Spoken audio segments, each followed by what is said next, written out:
মামলায় হারার কথা আসছে কেন? এত বড় শাস্তি আপনি আমাকে দিবেন না। আপনি মাফ করেন ভাই। আসসালামু আলাইকুম প্রিয় দর্শক, সবার কি অবস্থা? হাজির হয়ে গেলাম দীপ্ত টিভি নিবেদিত মাশরাফের জন্য নাটকের 865তম পর্বে কি ঘটতে চলছে তার অগ্রিম খবর নিয়ে। এই পর্বে আপনারা দেখতে পারবেন এবার চেয়ারম্যান স্যারের সামনে অপেক্ষা করছে মহাবিপদ। কারণ এবার রুনা ম্যাম এবং শরফত সাহেব মিলে চেয়ারম্যান স্যারের অনেক বড় একটি ক্ষতি করার ট্রাই করবে আগামী পর্বে।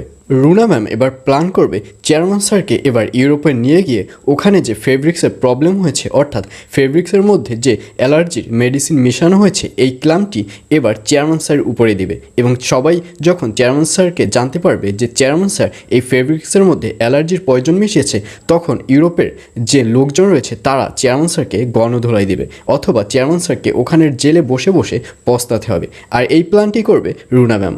আর অন্যদিকে আয়নের সাথে মণি যখন বাসায় যাবে, তখন বাসায় গেলে মণি দেখতে পারবে দিলার বেগমের মন খারাপ। তখন মণি জিজ্ঞেস করবে, দাদিজান কী হয়েছে, আপনার মন খারাপ কেন? কিন্তু দাদিজান কোনো কথাই বলবে না। তখন পাশ থেকে সেতু বলবে যে রুনার 30 লাখ টাকা এই বাড়ি থেকে চুরি হয়ে গেছে এবং রুনা তোকে সন্দেহ করছে। আর এই কথা শুনে মণিপুরা অবাক হয়ে যাবে। মণি বলবে, কি বলছেন এসব?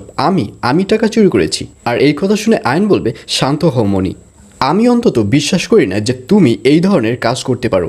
তুমি শান্ত হও, যেভাবেই হোক কে টাকা চুরি করেছে এই ব্যাপারটি আমাদেরই খুঁজে বের করতে হবে। আর এইসব কথা শুনে সেতুকে দেখা যাবে অনেক ভয় পেতে।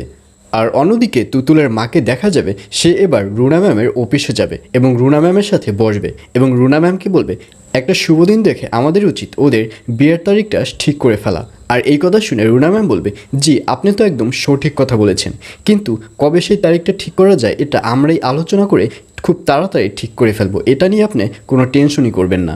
এবং এই কথা শুনে তুতুলের মা বলবে, ও আচ্ছা, তাহলে আগামী সপ্তাহের প্রথম দিনই ওদের বিয়ের তারিখটা আমি ঠিক করতে চাই।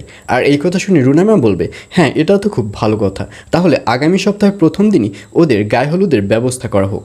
আর এছাড়াও থাকবে আরও আশ্চর্য সকল ঘটনা। সুতরাং সবাইকে মাশরাফের জন্য নাটকের আগামী পর্ব দেখার আমন্ত্রণ রইল।